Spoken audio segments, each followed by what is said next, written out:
Transformando Vidas es presentado por la Iglesia Cristiana Nueva Unción en la ciudad de Las Vegas, Nevada. Un espacio para compartir la palabra de Dios. Bienvenidos. Ustedes lo saben, en este día y a esta hora es estudio de la palabra de Dios. En la Biblia, hermanos, hay tanto que aprender en la palabra de Dios. Yo creo, es mi manera de pensar y de ver, que no nos alcanzaría la vida para poder estudiar toda la Biblia. Porque realmente la Biblia es una fuente inagotable de enseñanza para todo ser humano en el mundo entero. Nunca puede alguien, un predicador o un pastor decir, es que ya no sé qué predicar o ya no sé qué enseñar. La verdad, hermano, es que hay mucho que aprender de la palabra del Señor.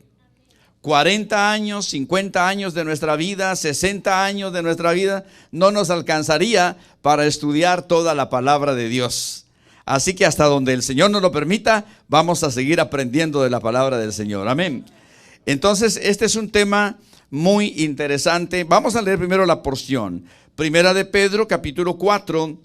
Y vamos a leer los versículos del 7 al 10. Primera de Pedro, capítulo 4, versículos del 7 al 10. Y cuando lo tengan, me hacen favor de decir amén. Muy bien. Vamos a leer Primera de Pedro, capítulo 4, versículos 7 al 10. Dice, en el nombre de Jesús. Primera de Pedro 4, versículo 7, dice, mas el fin de todas las cosas se acerca. Repitamos esa frase, mas el fin de todas las cosas se acerca.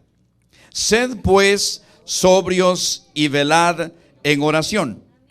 Y ante todo, tened entre vosotros ferviente amor, porque el amor cubrirá multitud de pecados. Hospedaos los unos a los otros sin murmuraciones. Cada uno según el don que ha recibido, ministrelo a los otros, como buenos administradores de la multiforme gracia de Dios. Quiero que todos repitamos el versículo 10. Cada uno según el don que ha recibido, ministrelo a los otros, como buenos administradores de la multiforme gracia de Dios. Amén. Bendito sea el nombre del Señor. La gracia de Dios, amados hermanos, es uno de los más importantes e interesantes temas de toda la Biblia. El apóstol Pedro dice que somos mayordomos. La palabra mayordomo, yo creo que la mayoría de nosotros sabemos lo que significa. Un mayordomo es alguien que tiene autoridad de parte de alguien superior para administrar los recursos, ya sea recursos materiales, ¿verdad? En este caso, los recursos que Dios dice, está hablando de los recursos en cuanto a los dones que Dios le da a cada creyente. Aunque usted no lo crea, amado hermano y hermana, y aunque a lo mejor en algún momento usted ha pensado que usted no tiene ningún don que desarrollar en la obra del Señor, déjeme decirle que Dios reparte dones a cada uno de nosotros. A lo mejor el don que usted piensa no es tan notorio como otros dones y por eso cree que a lo mejor el don suyo es un don que a lo mejor es insignificante. Pero déjeme decirle que ningún don que Dios ha dado a cada uno de nosotros es insignificante. Todos los dones que Dios reparte son valiosos para la gloria de su nombre. Ningún don, hermano, es insignificante. Todos los dones son, hermano, un regalo de Dios, porque la palabra don significa eso precisamente, un regalo, amén, un regalo de parte de Dios. Ahora, aquí está diciendo en el versículo 10, cada uno según el don que ha, ¿qué dice? Recibido.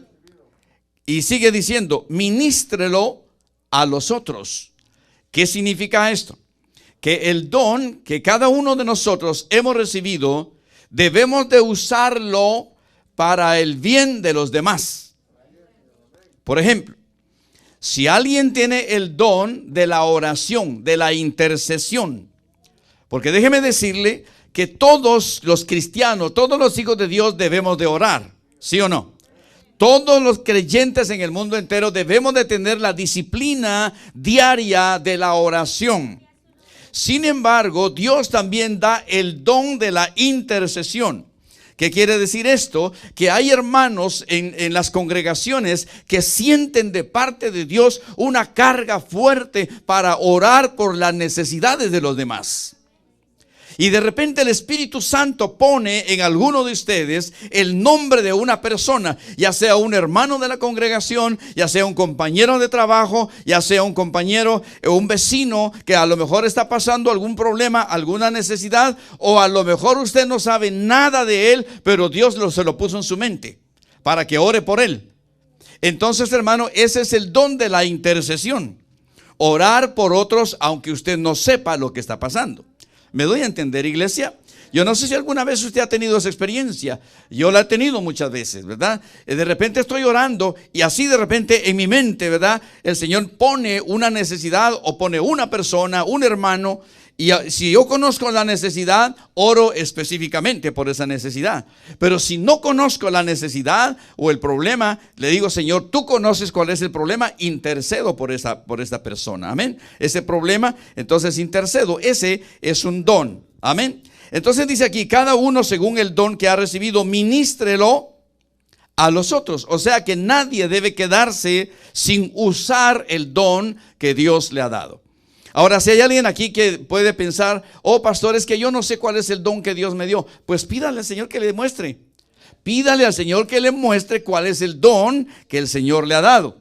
Pudiera hablarle de muchos dones más, pero el tiempo no me alcanzaría. Amén.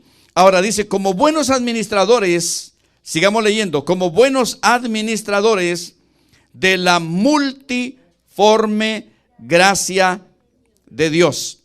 Ahora, la palabra multiforme, yo creo que usted ya se da exactamente qué significa, ¿verdad? La palabra multiforme en español viene de una escritura, de un original griego, que al traducirlo de nuevo al español se leería como variopinto, variopinto. Ahora, ¿qué significa esto? De muchos colores, de muchos colores. De muchas formas. ¿Cuántos conocen el arco iris? ¿Han visto alguna vez el arco iris? Sí, ¿verdad? ¿Cuántos colores tiene el arco iris? Muy bien. Ahora, ¿se da cuenta que hay una variedad de colores en el arco iris? Eso es la multiforme gracia de Dios. Él puso 7 colores en el arco iris.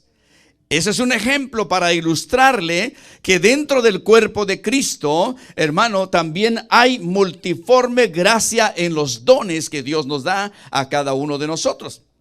Dios, hermano, ha levantado a unos predicadores, a otros, hermano, pastores, a otros profetas, apóstoles, maestros de escuela bíblica, músicos, cantores, diáconos y en fin, un sinfín de dones que Dios ha puesto en la vida de cada uno de nosotros. Ahora, hay una palabra que también quiero decirle, la palabra gracia.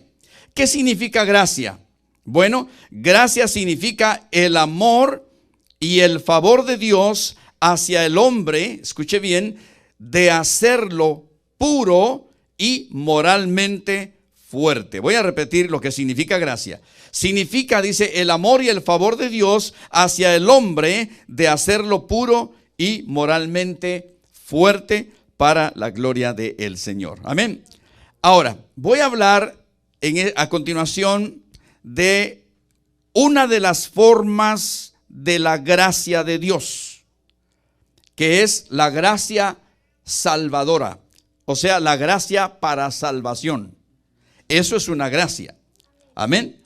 Cuando alguien es llamado, hermano, para ser salvo, ahí se está manifestando la gracia de Dios. O sea, el favor inmerecido de Dios para los hombres. Pregunto, ¿usted y yo merecíamos ser salvos?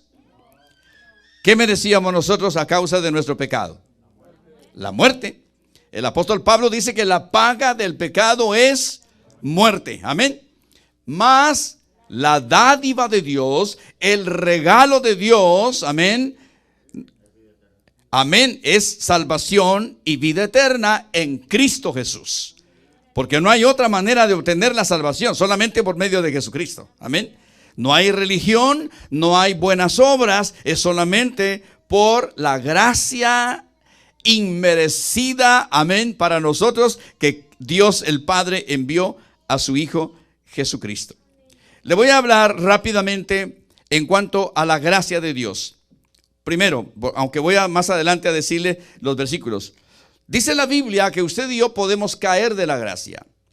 Segundo, dice la palabra que debemos de crecer en la gracia de Dios. Tercero, debemos continuar en la gracia. Cuarto, debemos esforzarnos en la gracia de Dios. Quinto, lo que lleguemos a hacer o alcanzar será única y exclusivamente por su gracia. Y finalmente, nuestro hablar dice que debe ser sazonado, debe ser con gracia. Rápidamente, la Biblia dice que usted y yo podemos caer de la gracia. Efesios capítulo 2, vamos a Efesios capítulo 2 para empezar primero acerca de la gracia del Señor para salvación. Efesios capítulo 2, bendito sea el nombre maravilloso del Señor. Efesios capítulo 2, versículos 8 y 9. Dice la Escritura, porque por gracia sois salvos por medio de la fe.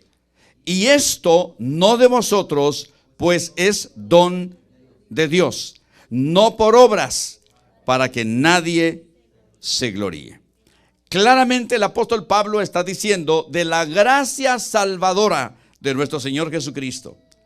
Lo leímos, ¿verdad, hermanos? Leamos de nuevo el versículo 8. Porque por gracia sois salvos. ¿Por medio de quién? Por medio de la fe. Y esto no de vosotros, pues es un don de Dios. Es decir, que usted y yo, hermano, bueno, voy a ponerme como ejemplo en este momento. Cuando habían cristianos que se acercaban a mí para evangelizarme, para que yo conociera de Dios, ¿qué cree que yo hacía? En algunas oportunidades me burlaba de ellos, en otras oportunidades los maltrataba, en otras oportunidades los ignoraba, en otras ocasiones me justificaba delante de ellos diciéndole que yo no necesitaba eso. Entonces, generalmente el ser humano no busca a Dios.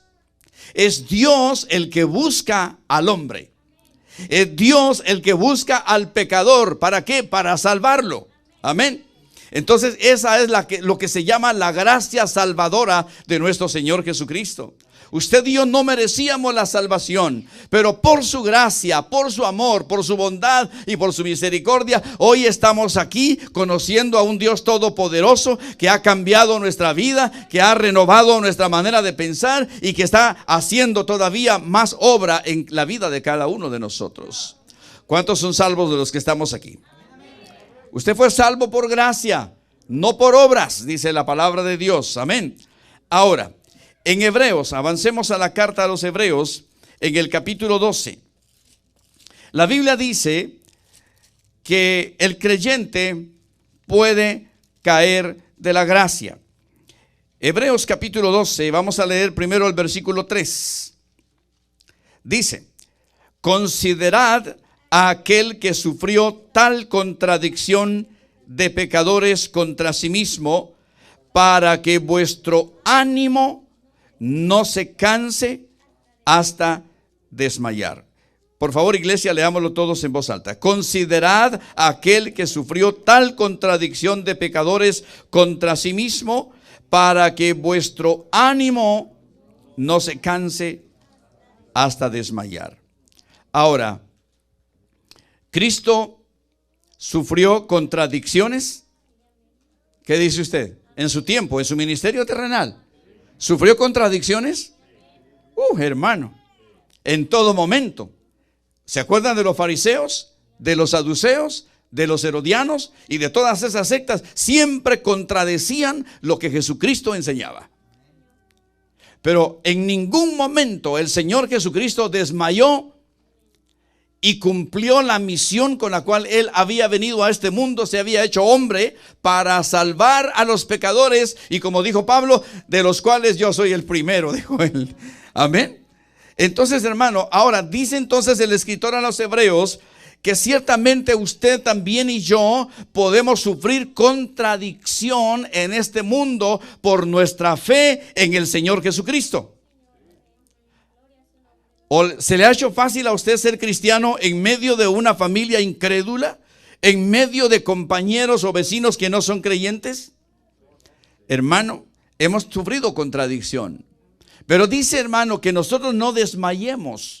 Aun cuando la gente no nos entienda, aun cuando la misma familia nos deseche, aun cuando, hermano, hay en ciertos países en donde cuando un miembro de la familia se hace cristiano, lo echan de la familia y hasta lo desheredan.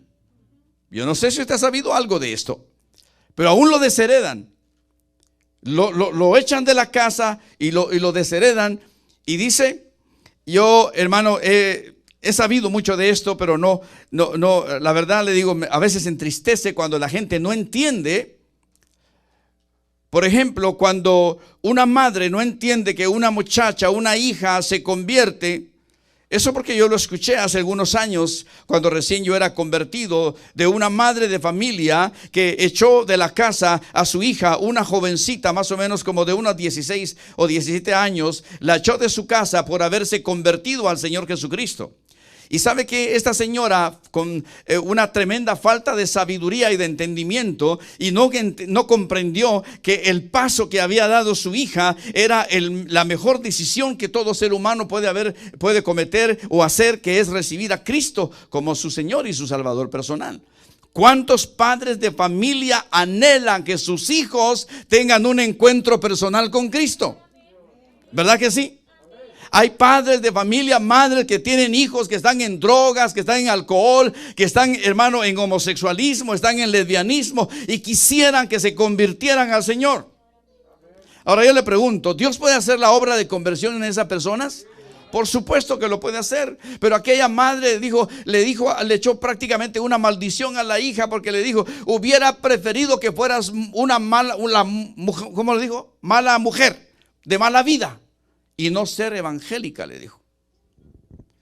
Preferiría que fueras cualquier cosa. Usted ya se lo imagina, no lo puedo mencionar, ¿verdad?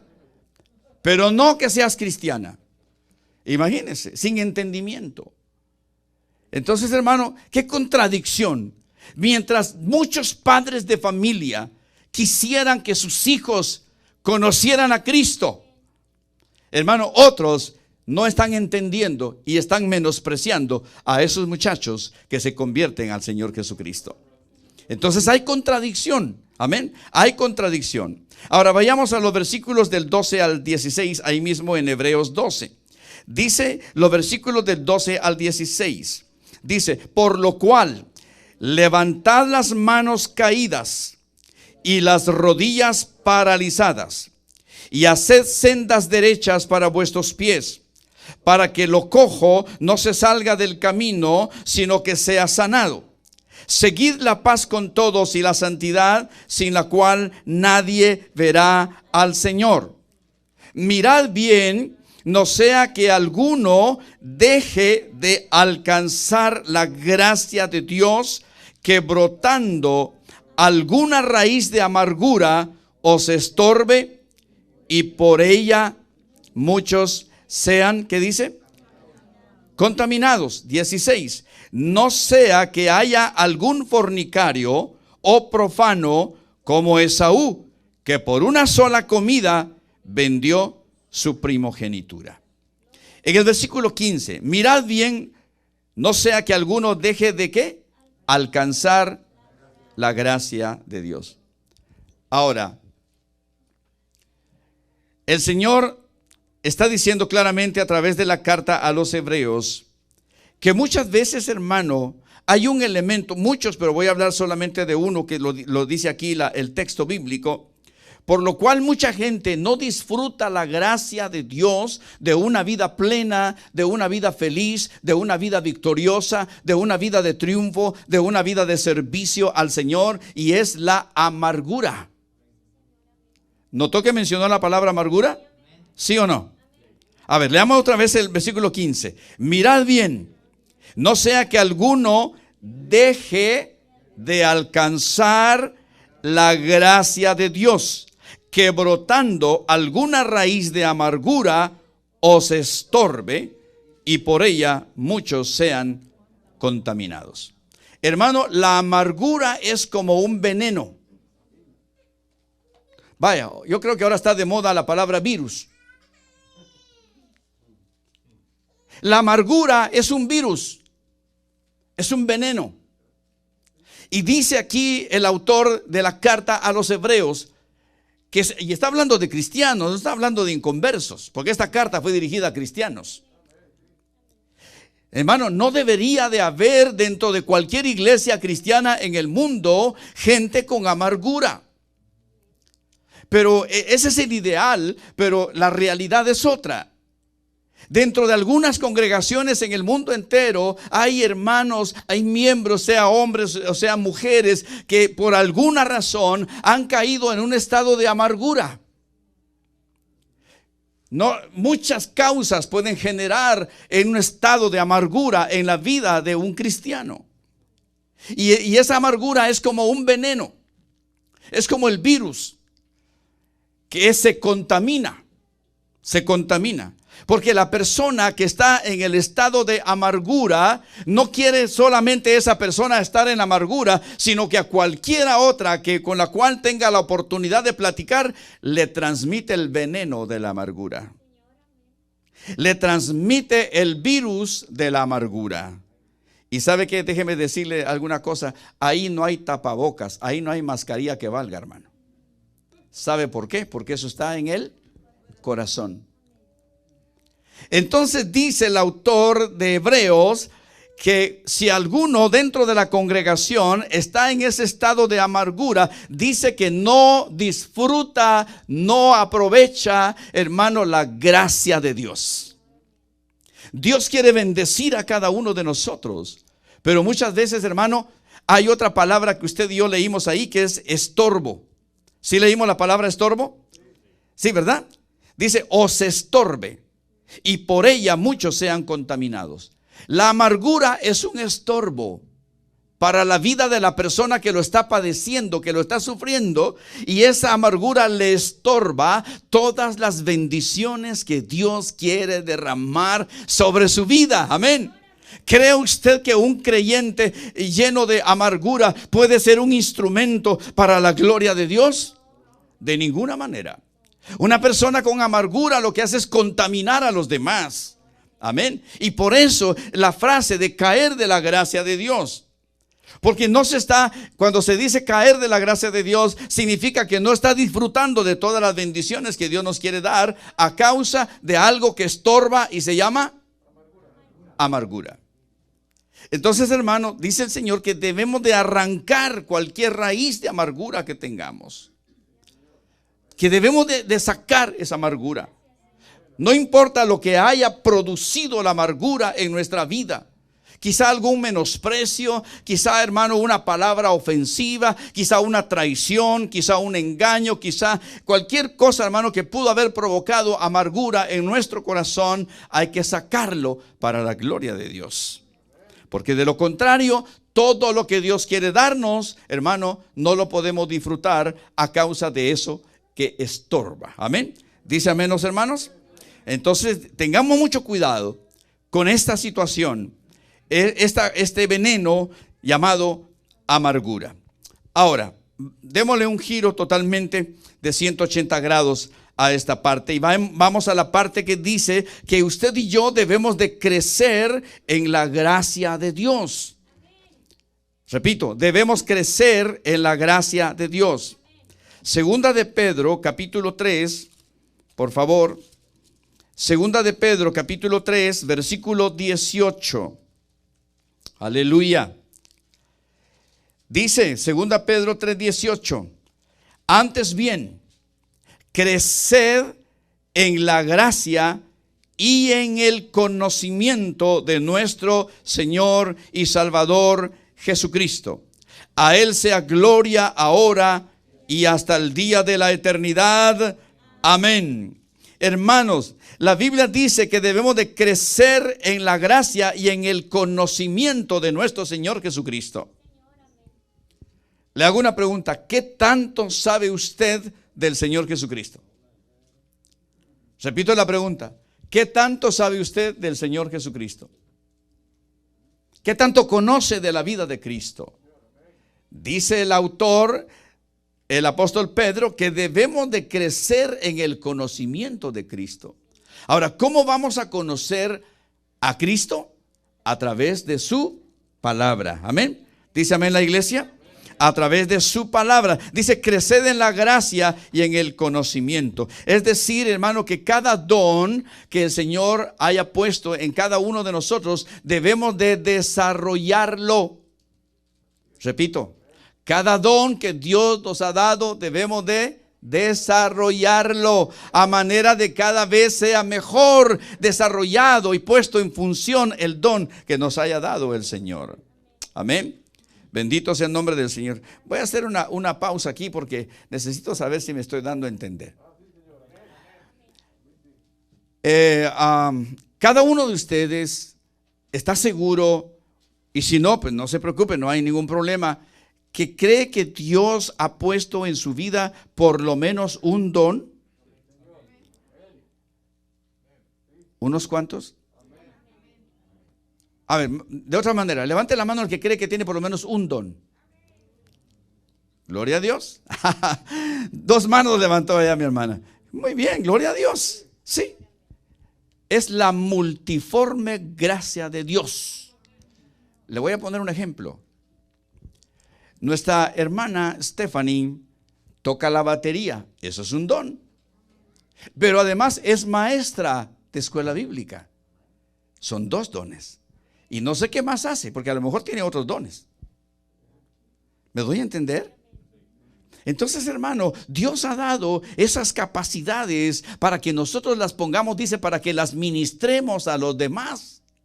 Que no es acaso cierto que cada vez que ella toca la batería, mi hermano Fernando toca el teclado, hermano Willy dirige la alabanza, hermano, que no es acaso que nos está ministrando esos dones a nosotros, que están usando los dones que Dios le ha dado para que nosotros sintamos la presencia de Dios a través de la alabanza. Eso es ministrar el don a otros, porque lo estamos poniendo, hermano, al servicio de los hermanos. Entonces aquí dice el apóstol Pedro que debemos de crecer en la gracia y en el conocimiento de nuestro Señor y Salvador Jesucristo. Voy a usar un ejemplo aquí en esta parte de conocer a Cristo. Hay mucha gente que conoce a un Cristo, pero un Cristo de historia. Conocen a un Cristo de la Navidad. Y cada año, hermanos, celebran el nacimiento del Señor Jesucristo. Otros tienen, hermano, un conocimiento de Cristo también de tradición. Y solamente conocen al Cristo de la Semana Santa. Y de ahí no pasan de eso. El Cristo de la Navidad y el Cristo de la Semana Santa. No conocen más de Cristo. Hermano, eso es apenas, hermano, apenas una milésima parte o millonésima parte de lo que tenemos que conocer acerca de Cristo. Porque Cristo no es un Cristo de historia, Cristo no es un Cristo de tradición, Cristo es nuestro Señor, Cristo es nuestro Salvador, Cristo es nuestro Redentor, Cristo es nuestro sanador, Cristo es nuestro libertador, Cristo es todo para nosotros, hermano. Porque Él es Dios, Él es Dios. Entonces, hermano, dice el apóstol Pedro que crezcamos en el conocimiento de Cristo.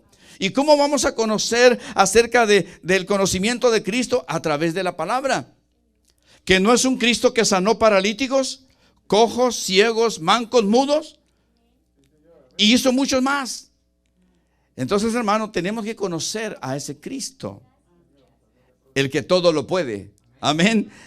Tenemos que conocer. No debemos de detenernos, hermano, en el conocimiento de esa gracia de Dios, hermano, en Jesucristo. Amén. Muy bien. La que sigue, dice que debemos continuar con la gracia de Dios. Es decir, que no debemos de detenernos, amado hermano, en esa gracia o ese favor, ese don que Dios nos ha dado. En el libro de los Hechos, por favor, regresemos hacia el libro de los Hechos, en el capítulo 13, bendito Dios para siempre. Hermanos, los que tienen dones y talentos y no los están desarrollando para la obra del Señor, déjeme decirle que va a llegar un día en que Dios le va a pedir cuentas, porque lo dice en la Escritura. No me la estoy inventando yo como pastor, lo dice la Biblia. Aquel que tenga talentos de parte de Dios y no lo pone al servicio de Él y no lo multiplica, va a llegar un día en que va a dar cuenta delante del Señor. ¿Sí o no? ¿Se recuerdan aquella parábola de aquel hombre que tenía sus talentos y dice que a uno le dio 10, a otro le dio 5 y a otro le dio 1? El de 10, ¿qué hizo? Lo puso a trabajar y produjo otros 10. El que le dio 5, ¿qué hizo? También lo trabajó y su amo le dio 5 más. Pero el que tenía 1, ¿qué hizo? Dice que lo enterró. Y por si fuera poco, ¿verdad? Qué indiferente. Por si fuera poco dijo: Señor, sabía yo que tú eres un hombre malo, perverso, que quieres cosechar donde no sembraste, y por eso tuve miedo y lo escondí. ¿Y qué le dice aquel el ser que lo cuestiona? Dice: por lo menos le hubieras puesto en el banco, algo hubiera ganado. Hermano, cualquiera que tenga un don, póngalo a funcionar para la obra de Dios. Póngalo a funcionar. Dios dice en su palabra que Él le va a quitar a aquel que no tiene y se lo va a dar al que tiene más. Hermano, todos tenemos dones de parte de Dios. Pongámonos a trabajar para la obra del Señor, para la gloria del Señor. En Hechos capítulo 13, versículo 43, bendito sea el nombre maravilloso del Señor. Aleluya. Dice la palabra de Dios, Hechos 13, 43. Y despedida la congregación, muchos de los judíos y de los prosélitos piadosos siguieron a Pablo y a Bernabé, quienes hablándoles les persuadían ¿a qué? A que perseverasen en la gracia de Dios. Vamos a repetirlo, por favor, 43. Y despedida la congregación, muchos de los judíos y de los prosélitos piadosos siguieron a Pablo y a Bernabé, quienes hablándoles les persuadían a que perseverasen en la gracia de Dios. Ahora, ¿qué significa esto para usted y para mí? Fíjese que hay mucho cristiano que crece, que se desarrolla solamente si hay alguien que está empujándolo y empujándolo y empujándolo. No sé si me doy a entender. Cuando nace un bebé, la mamá lo alimenta, ¿verdad? Y cuando ya llega el momento en que tiene que ingerir alimento sólido, es la misma mamá o alguna otra persona, ¿verdad?, que trata de darle la comida en la boquita a ese bebé. También lo cambia, le cambia su ropa, lo baña y todo lo demás. Pero llega un momento en que ese niño crece y ya no hay necesidad de darle la comida con cuchara en la boca, porque ya se le enseñó ¿a qué? A comer él solo. Ahora, el Señor usa esa figura, esa ilustración, para decirle a todo creyente que ya hubo un tiempo en que le estábamos dando con cucharita el evangelio. Pero no puede ser que todo el tiempo el pastor esté dando el evangelio con cucharita, hermano. Ya es el momento, ya hemos crecido, ya es el momento de que ahora cada uno de nosotros tiene que buscar su alimento, amén. Cada quien tiene que buscar su alimento, no esperar, hermano, que alguien le diga, lee la Biblia, no tiene que esperar que alguien le diga, ora, no hay que esperar a que le digan, congrégate, hermano, porque usted ya está grandecito.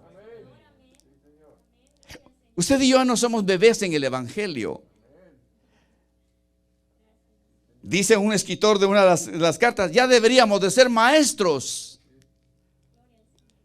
Pero hay algunos que todavía necesitan que uno los, voy a decir una palabra, mezcla inglés-español. Hay muchos cristianos que todavía necesitan que se les pushe para ir a la iglesia. Que se les empuje para que lean la Biblia, que se les empuje para que oren. Hermano, ya no somos bebés espirituales. No se me vaya a enojar, iglesia, pero es la enseñanza de la palabra de Dios, ¿verdad? Entonces aquí la palabra del Señor dice, hermano, que les persuadieron a que perseverasen en la gracia de Dios. Como quien dice, Pablo y Bernabé, ya no vamos a estar con ustedes. Pero eso no significa que dejen de congregarse. Eso no significa que dejen de orar. Eso no significa que dejen de evangelizar. Aunque Pablo y Bernabé se van, pero ustedes trabajen, hermanos. Eso es lo que está diciendo ahí. Dice que los persuadieron a que perseveraran en la gracia de Dios. Yo como pastor puedo animarlo a usted, y es mi deber, y algunas veces lo hago con algunos hermanos, que les envío un texto, que les llamo, hermano, ¿cómo están? Y aquí y allá, ¿verdad? A manera de animarlos, de exhortarlos a que se mantengan en la gracia de Dios. Ahora yo le pregunto a usted, ¿y a mí quién me motiva? ¿A mí quién me anima? ¿A mí quién me exhorta? Yo no necesito que alguien... Yo tengo superiores en este ministerio. Yo tengo líderes superiores a mí. Hermano, pasan meses y meses y ni siquiera preguntan si estoy vivo o no. Y menos que me motiven a seguir sirviendo al Señor. ¿Por qué? Y a mí no me molesta, ni me quejo, ni cosa que se parezca, porque yo ya aprendí que no tengo que depender que mi jefe me esté empujando a que yo me prepare para traerles la palabra de Dios, porque yo tengo a alguien que me motiva. Se llama Espíritu Santo, amén. Se llama Dios Espíritu Santo, el que me motiva a orar, a leer, hermano, a levantarme temprano y dedicar un tiempo de oración, lectura de la palabra, para estar aquí listo para traerle el alimento espiritual. Imagínense que yo dependiera de alguien que me empuje para venir a la iglesia a pastorear. ¿Qué clase de pastor sería? Que necesitara que alguien, hey pastor, no se olvide que hoy tiene que predicar. Pastor, levántese, ya es hora de orar. No, eso no es así, ¿verdad? ¿A mí quién me motiva? A mí me motiva el Señor a través del llamado que Él me hizo. ¿Me doy a entender, iglesia? Hermano, dice que debemos de continuar, debemos de ser firmes en Cristo Jesús, que nada nos mueva, hermanos, que nada nos aparte de la gracia de Dios. Ahora, dice que debemos de crecer en la gracia, debemos de continuar en la gracia, pero también Pablo dice que debemos de esforzarnos en la gracia de Dios. Veamos lo que dice Pablo a la segunda carta a Timoteo en el capítulo 2. Segunda a Timoteo, capítulo 2, aleluya, y versículo 1. Segunda a Timoteo, capítulo 2, y el versículo 1. Aquí es el apóstol Pablo el que está motivando a su hijo espiritual llamado Timoteo. ¿Ya encontró esa porción? Leámosla todas en voz alta. Tú pues, hijo mío, ¿qué dice? Esfuérzate en la gracia que es en Cristo Jesús.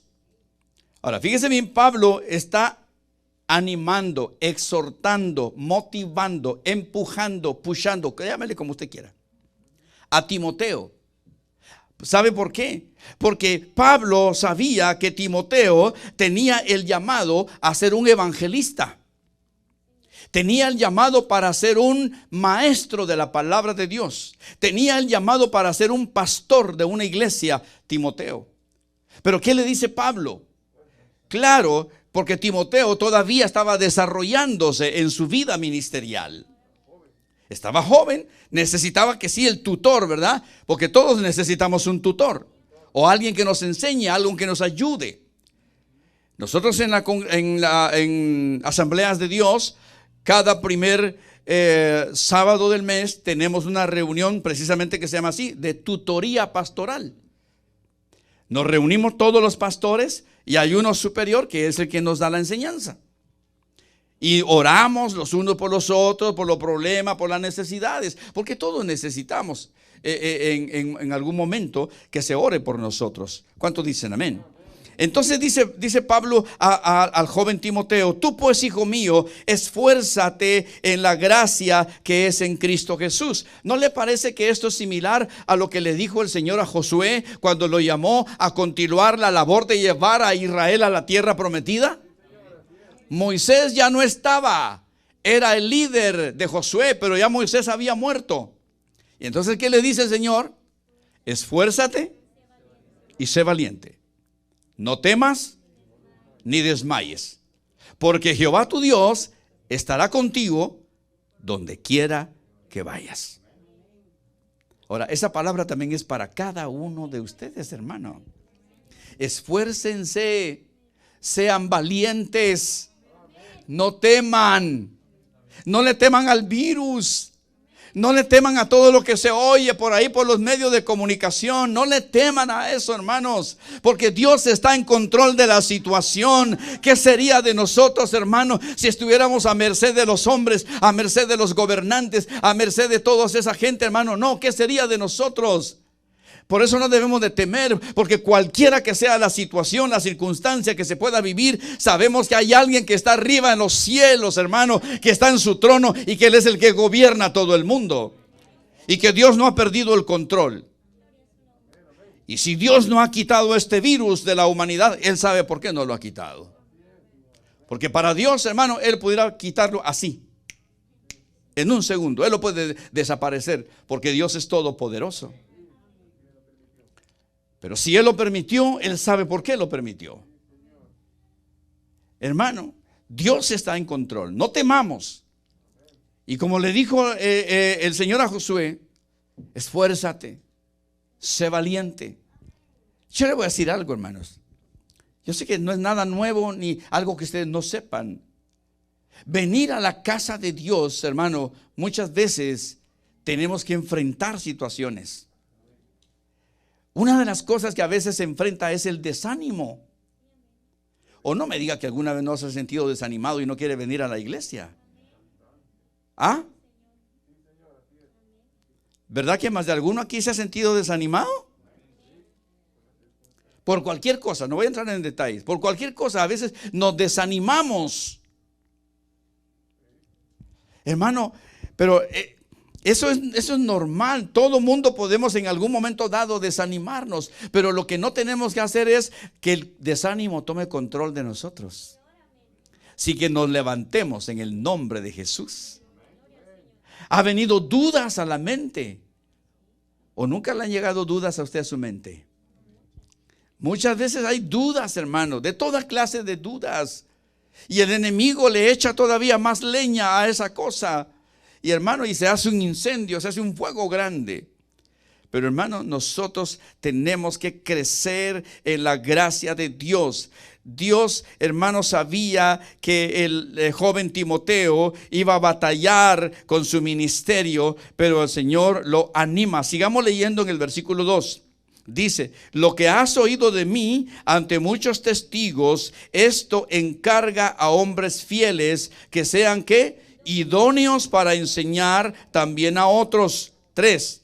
Tú pues sufre penalidades como buen soldado de Jesucristo. ¿Cuántos soldados de Cristo hay aquí? Hombres y mujeres. ¿Qué le dijo Pablo a Timoteo? Sufre penalidades. Como quien dice: Timoteo, no te va a ser fácil. No va a ser fácil que ejerzas tu ministerio como evangelista. Te van a apedrear, te van a despreciar, te van a rechazar. Vas a pasar hambres, vas a pasar desvelos, vas a tener que llorar. Pero aguanta y cumple tu ministerio. Esa fue la recomendación que Pablo le dio al joven Timoteo. Cumple con tu ministerio. Que nada te estorbe el cumplir. Y en otro pasaje dice que nadie tenga en poco tu juventud. Porque como era un joven, ¿verdad? Probablemente los mayores que a veces creen que saben mucho dicen, ¿qué me va a enseñar a mí este muchacho? Pero no saben que a veces los muchachos le pueden dar buenas lecciones a uno, los adultos. Hermano, qué linda es la palabra del Señor. Dice el Señor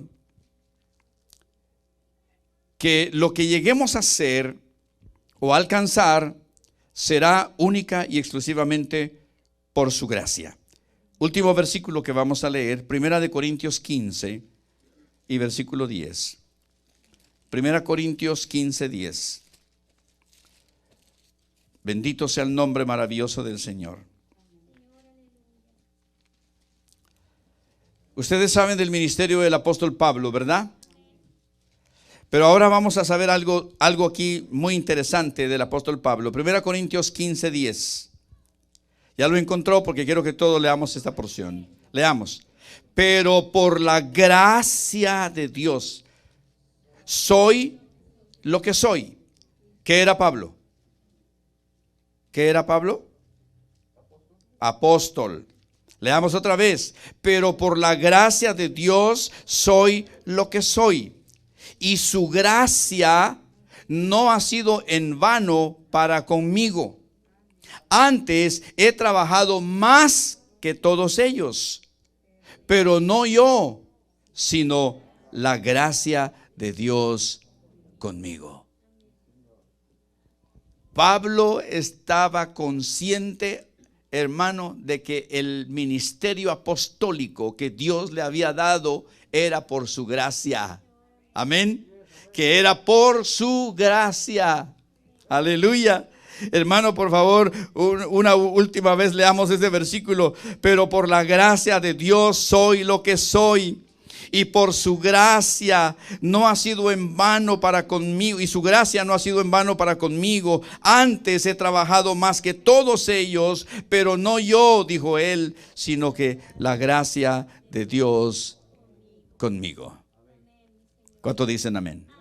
Le damos una ofrenda de aplausos. Transformando Vidas fue presentado por la Iglesia Cristiana Nueva Unción. Nuestros servicios, domingo 9 de la mañana y 7 de la noche, martes y viernes 7 de la noche. Estamos ubicados en el 4425 East Stuart, Suite 114, Las Vegas, Nevada, 89110. Hace esquina con Lamp Boulevard. Teléfono 702-318-1635.